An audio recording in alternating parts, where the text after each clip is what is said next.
Every living thing longs to be whole. Every living thing yearns to defy death.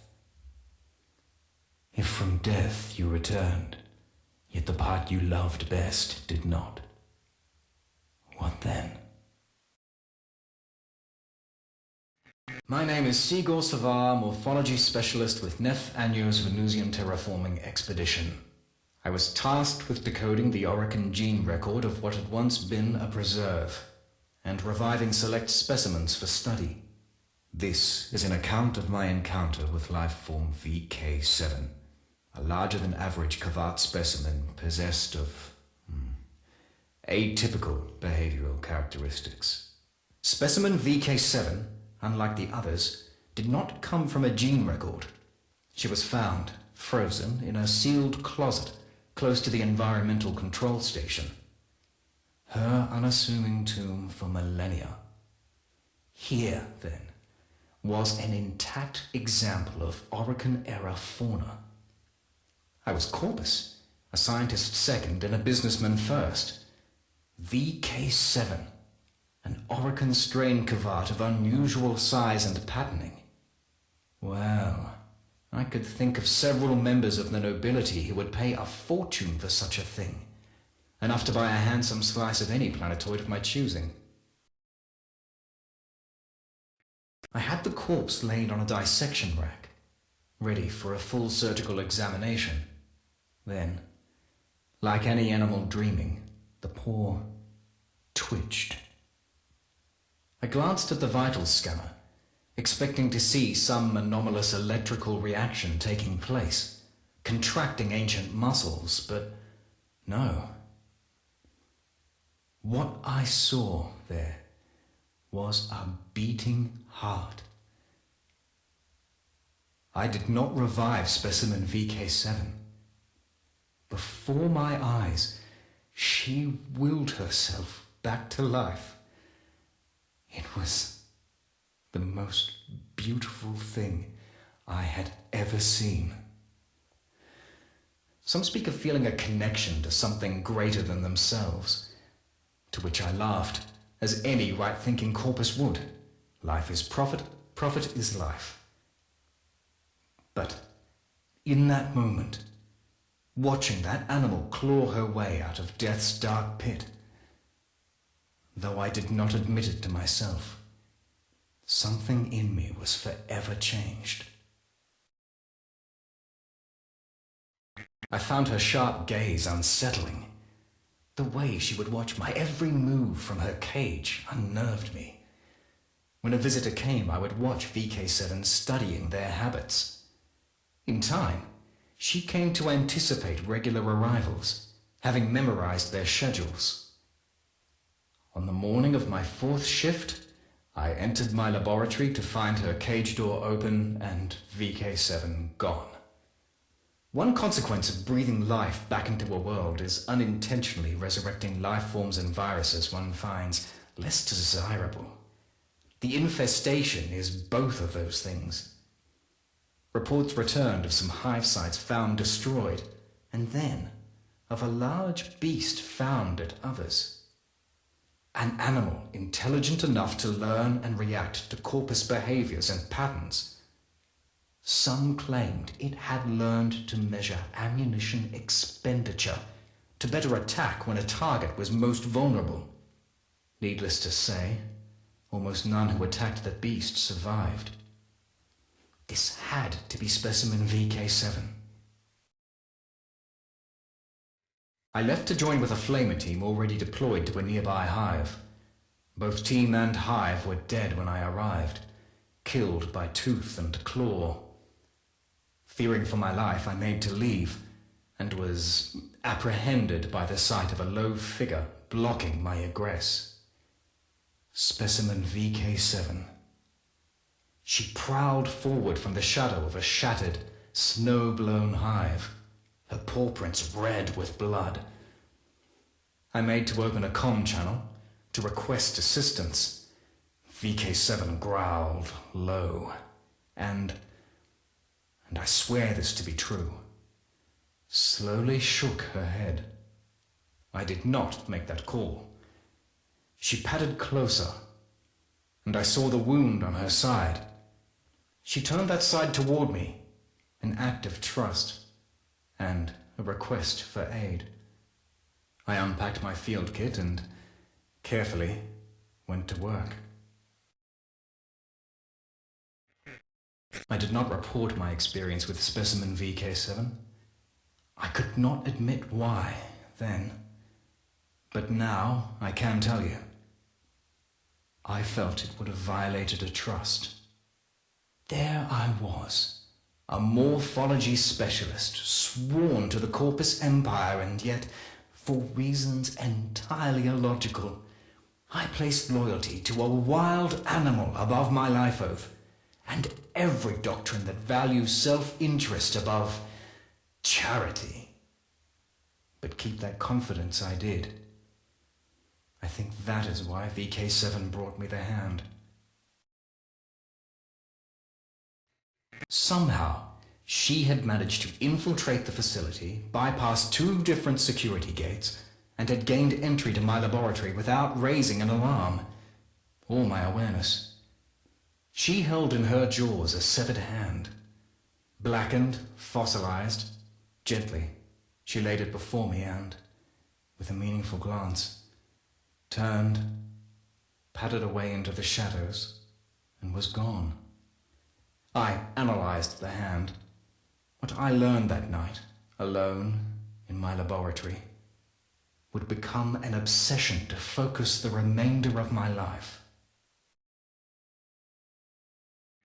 The hand was of Orokin construction, emphasis on that last word. Whoever the original possessor had been, they were born of no mother. In the past, I had been privileged to read some of Alad V's treatises on Warframes, and there could be no mistake. What I held was the hand of one of those very creatures, and one Aniocorp had no record of. Therefore, my first task was to extract a working blueprint, or as near as possible, from the sampled cellular makeup. One word recurred again and again. The word that had once been her name. Khora. Khora. I was convinced. Specimen VK7 wanted Khora resurrected. Why else bring the hand to me? Why trust me with this sole remaining piece of a lost Orokin warrior? The evidence of such rich, nuanced cognition on the part of an animal. That was the real treasure here, the value of which, I knew, would be lost on my superiors. VK7 would be hunted down and, at best, captured for testing. At worst, well. Therefore, I told them none of this. To no avail. Specimen VK7 was tracked to a box canyon 4.3 clicks south-southwest of the atmosphere processing station. The horror of the hives, as she had come to be known, had been deemed unworthy of study, and was to be destroyed in her lair. I positioned myself at the entrance to her cave home and waited. To doom myself in the name of some imagined ideal. My own voice screamed in my head. What are you doing? What are you doing? Once, not so long before, I was a man who would have sold this animal for profit. Now I stood in the freezing cold, surrendering all I had for, some would say nothing. I would say, something greater than myself.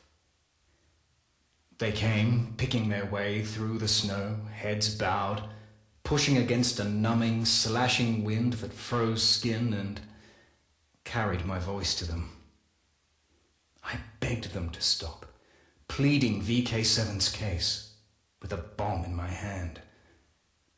It went about as well as you'd expect. They did not listen.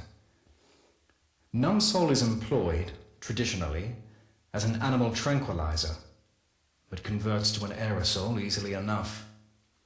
The canister rolled from my fingers and erupted in a geyser of brown-green gas, thrown towards the hunters by that roaring wind, bathing them. I am a better scientist than saboteur. Their respirators dealt with the numbsole as handily as every other contaminant, and I was promptly arrested. But VK7 did escape. I achieved that much. The atmosphere processor wasn't made for imprisonment or interrogations, but the lack of facilities did not prevent them performing both. Bound and beaten in maintenance closet A5, I told them everything. It doomed me. Zil, the oxygen tech from Reclamation 3, had a previous career in psychological operations for some branch of the military. Therefore, he had been selected to administer to me, to interview me and, ultimately, to execute me. Barrel pressed to my forehead, Zil said he would prefer it if I did not look at him. Obliging as ever, I closed my eyes. There was a sharp crack, then nothing more. I opened my eyes.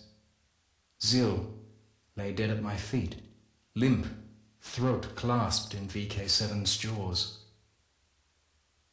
I was corpus no longer. Remaining on Venus would be death for both of us. We had to escape.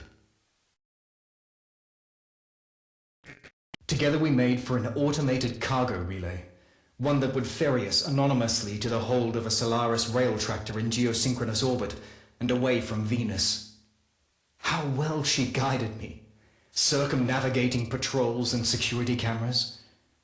But, inevitably, my former comrades calculated our likely destination and closed in rapidly. Plasma blasts lanced the air from both sides of the hangar. I bundled myself into the nearest open conveyor, bound for orbit. A waste of time, I knew. We had reached our means of escape, but had no hope of achieving it. Troopers and mowers closed in a classic pincer movement. Sparks and near misses flashed hot against my face. In moments, our conveyance would be destroyed, and us along with it. And my only thought was heartbreak for how badly I had failed her. In that final moment, VK7 did something that will stay with me for the rest of my days.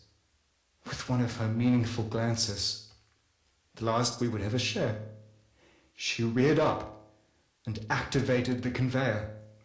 My pod's door slammed shut, and outside my viewport, she leapt toward the enemy. Before I could slap the release and free myself, the mag rails activated, and I was hauled out of the complex, skyward, and into orbit. Saved, leaving her behind. That was, well, many years ago now. I have spent my life attempting to locate Khora's remains. Contacts inform me she was found, fused but intact, within the Oricon terraforming complex itself, and shipped off-world via a notorious Solaris rail agent, who subsequently vanished. I now believe, firmly, that her remains are to be found on the Eidolon Plains. I go there now, entrusting these encrypted logs to my old friend, Konzu, for safekeeping. There I shall put a lifetime of searching to rest. I have never doubted that VK7 survived Venus. And to this day, I still believe that, before I leave this life forever, I shall one day look up from my writings to find a familiar figure standing in my doorway, alongside her Kavat. I am Sigor Savah, a better man, as it turns out, than a scientist.